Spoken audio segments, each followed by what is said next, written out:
this video, we'll be looking at the diagrams from the genetics chapter of the Topical Review Book Company's Living Environment Review, 2nd edition. Diagram 1, Organization of Genetic Material. This diagram shows the organization of genetic material found within a chromosome. This double helix of DNA is wound and tightly coiled within the structure of a chromosome. Chromosomes are found within a nucleus of a cell. So in the diagram we see the characteristic structure of DNA as the double helix, two bands sort of winding around themselves. That double helix will get tightly coiled and wrapped around some proteins and form a chromosome. The chromosomes are stored or found within the nucleus of a cell. Diagram 2, DNA double helix structure. The DNA double helix structure acts to store genetic information and serves as a template for DNA replication. Shown are molecular base sequences, which are paired with complementary bases A to T and C to G. Sequences of these molecular bases represent genes that can code for a particular protein and genetic trait. Again, we see the two strands of DNA wrapping around each other, forming that double helix. The backbones of the DNA double helix are going to be your sugar, your deoxyribose, and your phosphate group. The rungs of the latter are the molecular bases, in this case, adenine, which pairs with thymine, and cytosine, which pairs with guanine. Diagram 3, the human gene. The accompanying diagram represents the gene pattern for human chromosome 11. Some of the genes are inherited and labeled as causing certain illnesses or diseases. Research into the arrangement and location of specific genes on chromosomes has led to many discoveries for correcting genetic defects. So here in this diagram, we have a chromosome as you would find in a body cell during interphase. So instead of that X-looking chromosome that we normally associate with the word chromosome, really most of the time we have a single chromatid that stores our DNA. The bands on the chromosome represent specific genes or sections of that chromosome. In the case of this diagram, those specific genes code for diseases. Diagram 4, protein synthesis. DNA, which is found in the nucleus of a cell, stores genetic information that can be copied and transferred from the nucleus to the ribosomes of a cell. At the ribosome, the coded instructions will be converted into a protein. This process is known as protein synthesis and takes place in every cell. So the key things to remember in this diagram: the nucleus and the ribosomes are organelles or cell structures within the cell. When we think of ribosomes, we need to think of protein synthesis. Ribosomes equal protein synthesis. To the right, we have part of a DNA molecule. Again, we see the double helix structure of the DNA molecule. To the right of that, we have part of a protein molecule. If we know this is a protein, each one of these individual shapes will represent different amino acids that were coded for by the DNA molecule.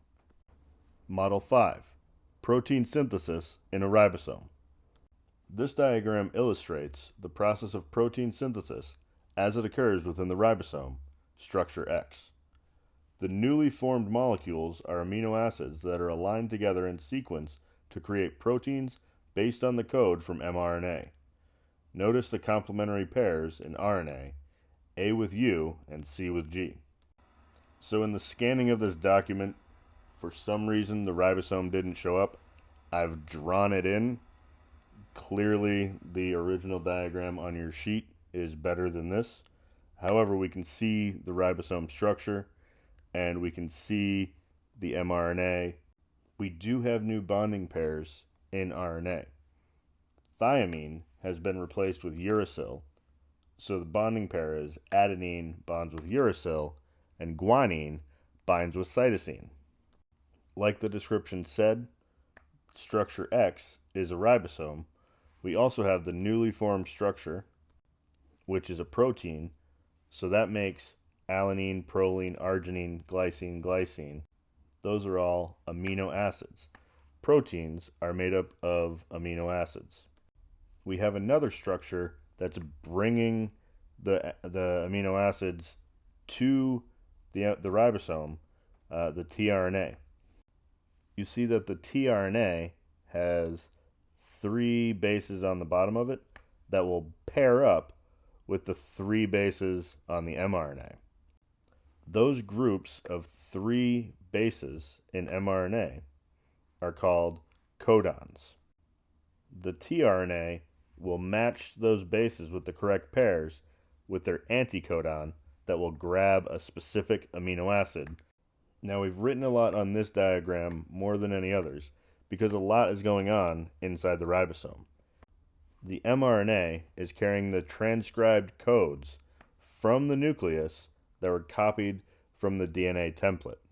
When that code arrives at the ribosome, structure X, it's translated from a DNA code into a sequence of amino acids that will form the protein. Diagram 6, gel electrophoresis.